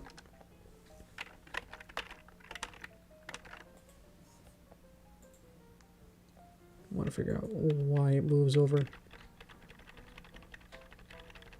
Anyway, yeah, I animated this kind of walk, kind of cycle, and get different poses there, so you can still see it. That by just moving pretty much like 2 pieces, I can get this kind of range of motion really fast of animating it. And by doing it on stop motion, it fills in the weirdness gaps of it being not as fluid as you think, but at least it helps that you can move less pieces in a way. But yeah, so you can still kind of lift this leg up and then have to then move this up, but it's like it's a forward kinematic kind of output.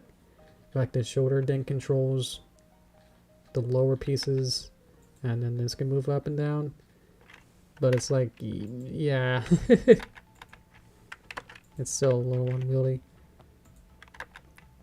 But if you can kind of get this more more realistic joint method, then that's what I was looking for.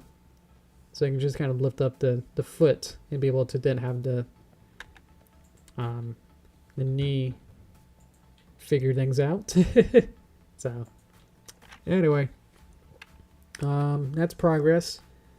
But yeah, it's a lot of work to get this going. So I'll keep working on Zipp, and probably keep working on Pip, and then if I get a good leg system, I'll have to then go through every character and then add the new version of the leg system into each character. So Sunny, Izzy, Pip, and Zipp times 4 legs, so at least 16 legs I'll have to reconfigure. But if it means if it will animate better, then I'm all for that. So but yeah, I think that's about it for that. Let's go to toast time. Do. Boop, boop, boop. Alrighty. I don't think there's much more to say. I think I kind of said everything, huh? If you have any other quick questions, anything else you'd like to chat about, I'll be here for probably to the hour or so. So that'd be like in 5 minutes or something. But yeah.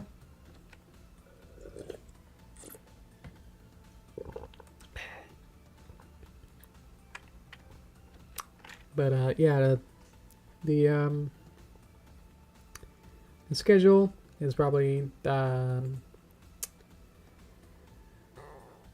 gonna go for, well, I think we didn't quite come up with a consensus that if we wanted to make Hitch and Sprout yet, but I guess if there's enough demand while we're doing the Mad Libs, then maybe then we can do that.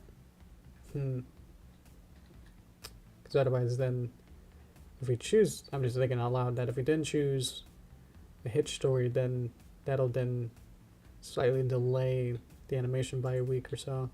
So you know, I'll have to then make that and then also configure it off stream as well. So yeah, let's just go with the the main girls and then limit it to that. If I get them to look good and everything.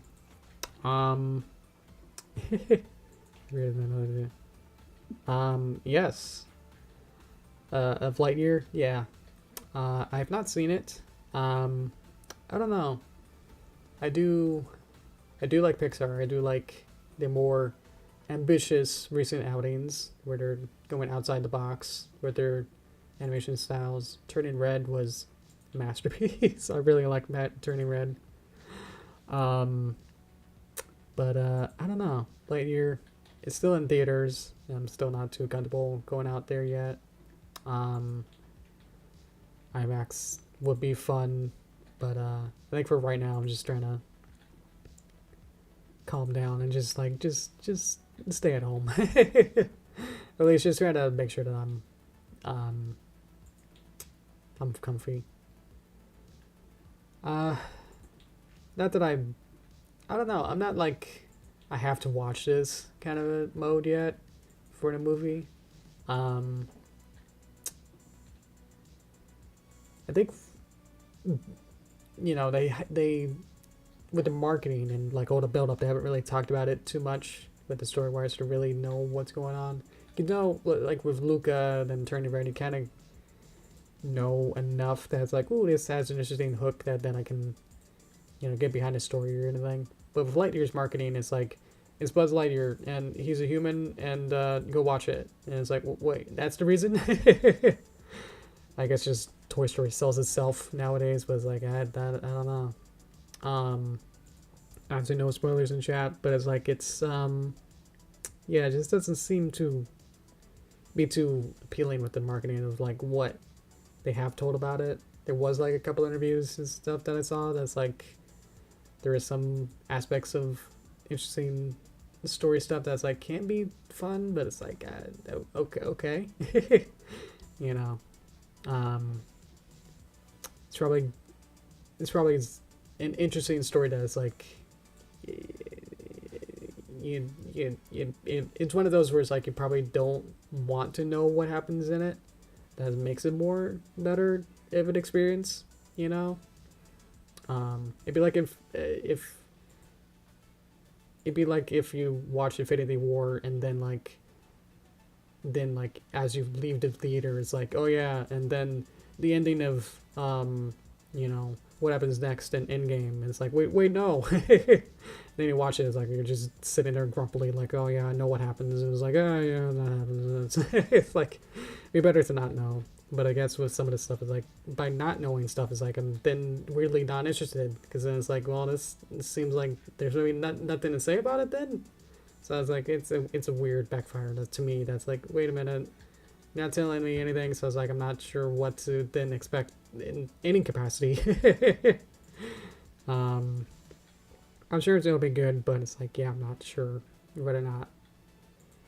I'll wait on it, you know. I'll just kind of be if it comes with Disney Plus in a couple weeks or months or whatever, that's fine, you know. But I'm happy that it's gone to theater. That's huge.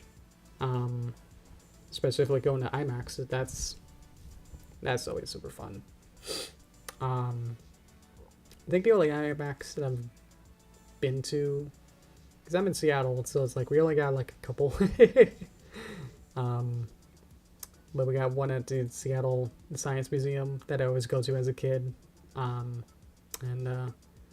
those are always like the nature ones and like the realistic, you know, like learning educational ones as a science theater. And it's like I weirdly only thought that IMAX movies were for those kind of educational movies. So like whenever I heard like, oh yeah, this movie will be IMAX, it's like, oh, that's weird.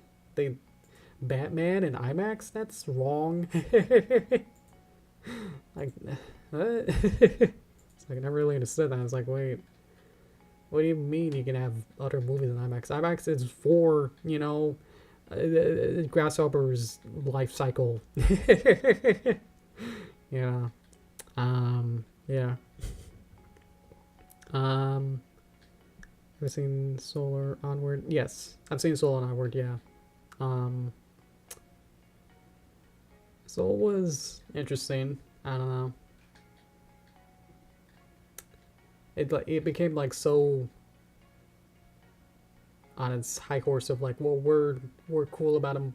We know how to deconstruct emotions. We can deconstruct what the soul is, and it's like, whoa, like so high level. That's like it was so personal that it became unpersonal by the end. That's like, oh yeah, it's not about your soul, it's about everyone's soul. It's like, life is incredible, just go outside. And then it's like, but Mr. Gardner's whole thing was to be like, oh, I want to be in a jazz band. It's like being in a tight, you know, cold, you know, building inside was his dream. Like I said, he steps outside and he's like, yeah, it's all right.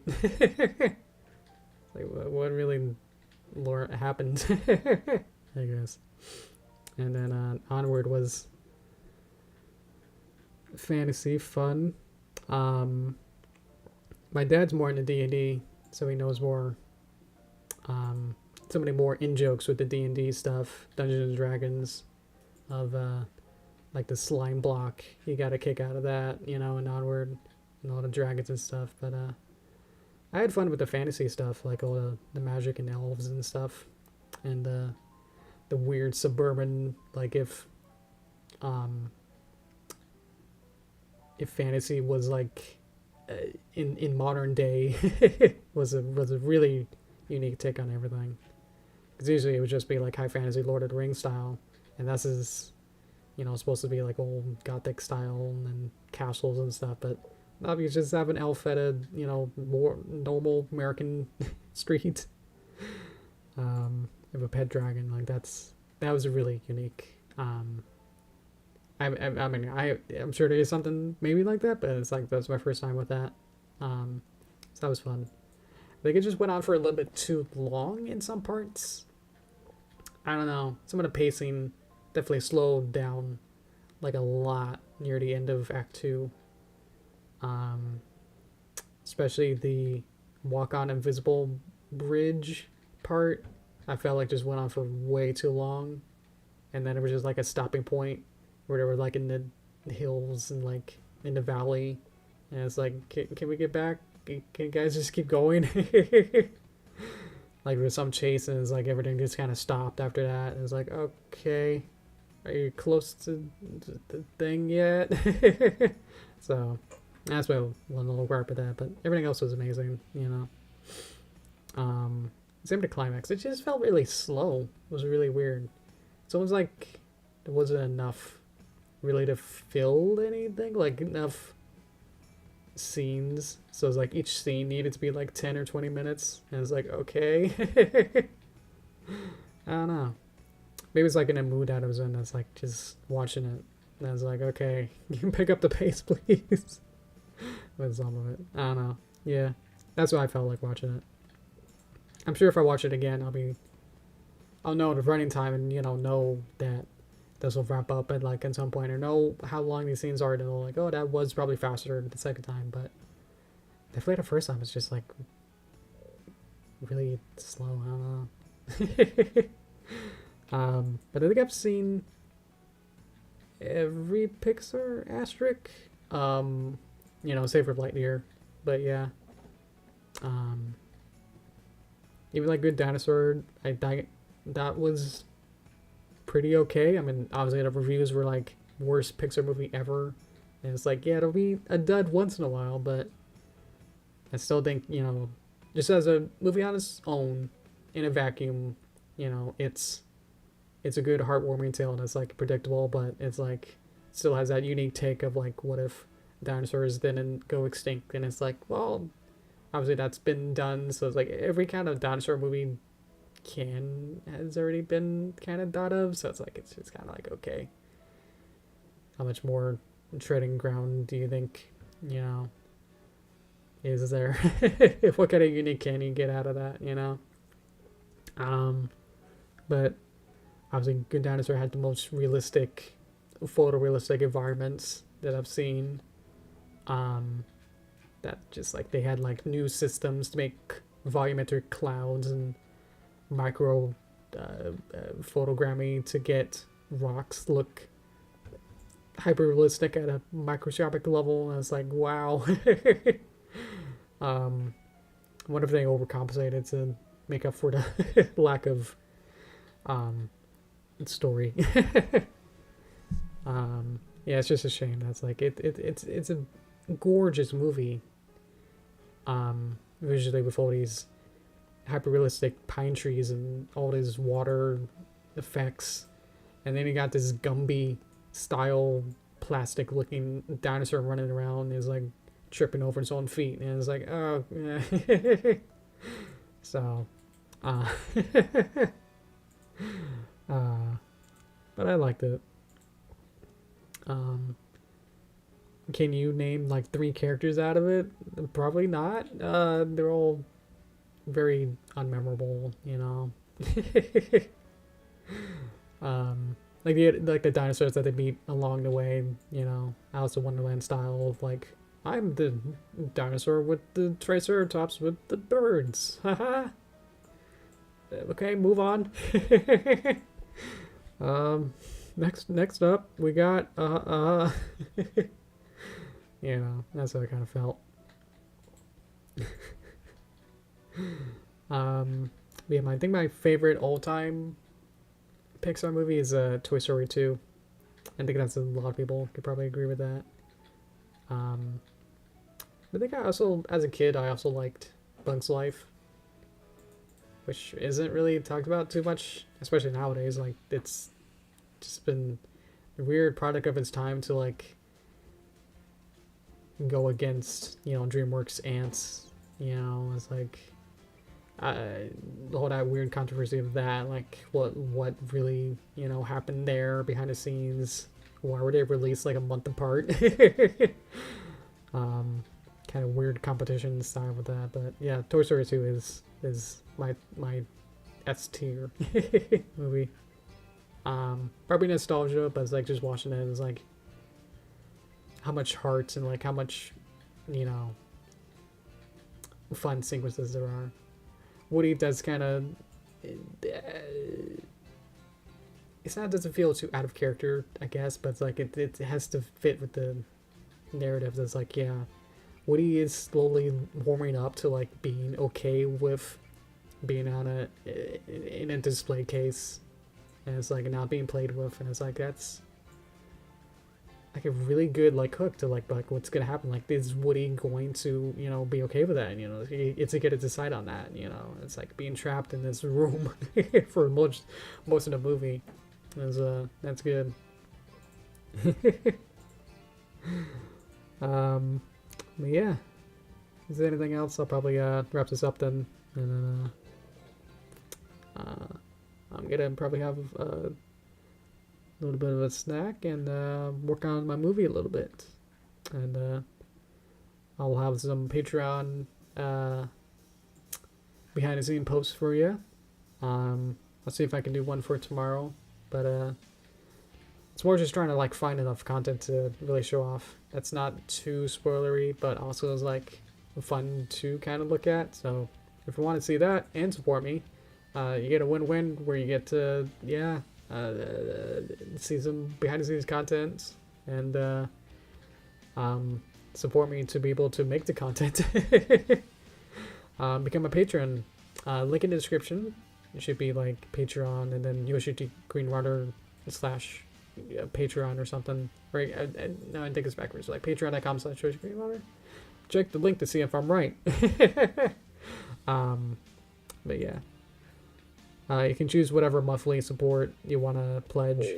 So even if you want to do like $1 per month, you know, if you can spare, you know, like one little bit of a lunch, you know, like to support me, then you know that'll be a good investment. Yep. Always gonna plug it at some point. There we go. Did it. But yeah, there we go. Yeah, I think we'll sign off. So, I guess I'll wave. Thank you so much, guys. Yeah, we'll continue with this, and then next time we'll do the what kind of story and what kind of characters you want for the upcoming short that we'll make. So, tune in for that. So in probably 2 weeks. So probably in July something. So yeah. Thank you so much, and yeah, all of you take care. I guess we'll rock out of this. All right, thank you guys. Bye bye.